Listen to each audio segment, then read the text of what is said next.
मोहन अहमदाबाद का रहने वाला था। बचपन से ही उसका सपना था कि वह एक दिन पत्रकार बने। आज उसका वह सपना पूरा होने जा रहा था। दोस्त का फोन आया और उसने बताया कि मोहन पास हो चुका है। खुशी से उसका दिल भर आया। वह तुरंत यह खबर अपने माता पिता को देना चाहता था, लेकिन वे उस समय अयोध्या में एक धार्मिक आयोजन में गए हुए थे और लौट रहे थे। तभी मोहन को पता चला कि उनकी ट्रेन काफी देर से चल रही है। गुजरात में मंदिर मस्जिद को लेकर तनाव चल रहा था। इसी दौरान गोधरा में साबरमती ट्रेन सुबह 7:43 पर पहुंची थी। हालात बिगड़ने की वजह से रेल यातायात प्रभावित हुआ और कई ट्रेनें देर से चलीं। इसी कारण मोहन के माता पिता की ट्रेन भी लेट हो गई।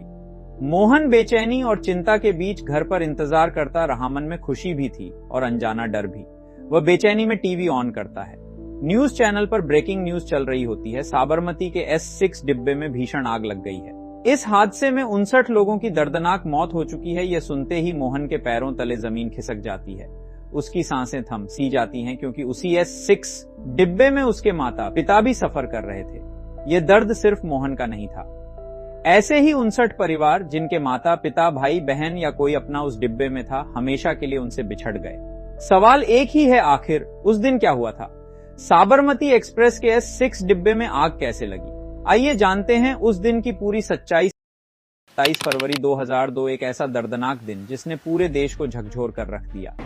साबरमती एक्सप्रेस, जो मंदिर मस्जिद विवाद के कारण लगभग 4 घंटे की देरी से चल रही थी, उस दिन सुबह 7:43 पर गोधरा स्टेशन पहुंची। ट्रेन यात्रियों से खचाखच भरी हुई थी। हर डिब्बे में लोग थे। कुछ मिनटों के ठहराव के बाद साबरमती एक्सप्रेस गोधरा स्टेशन से रवाना हो गई। लेकिन किसी को अंदाजा नहीं था कि आने वाले कुछ पल इतिहास के सबसे भयावह अध्यायों में से एक बन जाएंगे। जैसे ही ट्रेन ने प्लेटफॉर्म छोड़ा, तभी किसी ने इमरजेंसी चेन खींच दी। ट्रेन अचानक झटके के साथ रुक गई।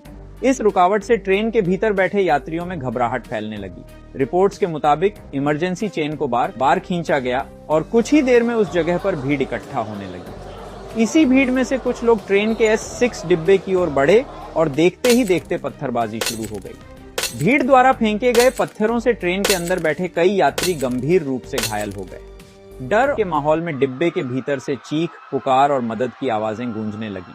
लेकिन यह तो उस भयावह घटना की शुरुआत भर थी। इसी अफरा तफरी के बीच 4-5 लोग ट्रेन के S6 कोच के अंदर घुस गए। कुछ ही पलों में कोच के भीतर पेट्रोल से भरा एक कंटेनर फेंका गया और आग लगा दी गई। देखते ही देखते पूरा S6 कोच आग की लपटों से घिर गया। चारों तरफ घना धुआं फैल गया और भीतर फंसे लोगों की दर्दनाक चीखें और मदद की पुकार हवा में गूंजने लगी। कुछ ही देर में पूरा कोच जलकर राख हो गया। लेकिन जब तक स्थानीय पुलिस और रेस्क्यू टीमें मौके पर पहुंची, तब तक बहुत देर हो चुकी थी। इस भयावह हादसे में 59 लोगों ने अपनी जान गंवा दी। स्थानीय रेस्क्यू टीमों द्वारा मृतकों के शवों को खुले ट्रकों में भरकर 16 सिविल अस्पताल पहुंचाया गया। ये पूरा दृश्य राष्ट्रीय मीडिया द्वारा लाइव टेलीकास्ट किया जा रहा था, जिससे यह खबर कुछ ही घंटों में देश के कोने कोने तक फैल गई। इन दृश्यों को देखकर कुछ हिंदू संगठनों जैसे RSS और बजरंग दल के कार्यकर्ता अस्पताल के बाहर इकट्ठा होने लगे। धीरे धीरे शवों को अलग अलग रास्तों से श्मशान घाटों की ओर ले जाया गया। लेकिन तब तक यह सूचना आग की तरह फैल चुकी थी। हालात तेजी से बिगड़े और दंगे भड़क उठे। ये दंगे लगभग 3 दिनों तक लगातार चलते रहे। रिपोर्ट्स के अनुसार इन घटनाओं में 790 मुस्लिम और 254 हिंदुओं की जान गई। पूरा गुजरात मानो जंग का मैदान बन गया। हर ओर हिंसा, आगजनी और खून खराबे के दृश्य थे। हजारों लोग इस आग में अपनी जान गंवा बैठे। ये सिर्फ एक घटना नहीं थी, ये वह त्रासदी थी जिसने पूरे राज्य की सामाजिक संरचना को झकझोर कर रख दिया।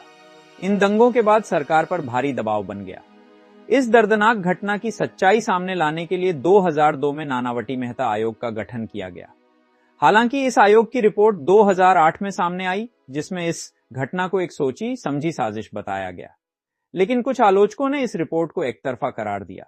वहीं दूसरी ओर कंसर्न सिटीजन्स ट्रिब्यूनल की रिपोर्ट में कहा गया कि यह घटना सांप्रदायिक तनाव का नतीजा थी, जिसे कुछ राजनीतिक ताकतों ने अपने फायदे के लिए हवा दी। इस पूरे मामले में करीब 1500 लोगों पर FIR दर्ज की गई। लंबी कानूनी प्रक्रिया के बाद आखिरकार 31 लोगों को दोषी ठहराया गया। इनमें से 11 लोगों को फांसी की सजा सुनाई गई, जिसे बाद में उम्र कैद में बदल दिया गया। लेकिन आज भी सवाल वही है, क्या इस त्रासदी की पूरी सच्चाई सामने आ पाई? क्या सभी पीड़ितों को न्याय मिल सका?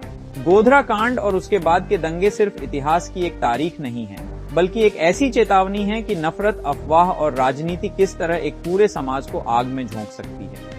और इस आग में सबसे ज्यादा जलते हैं बेगुनाह लोग।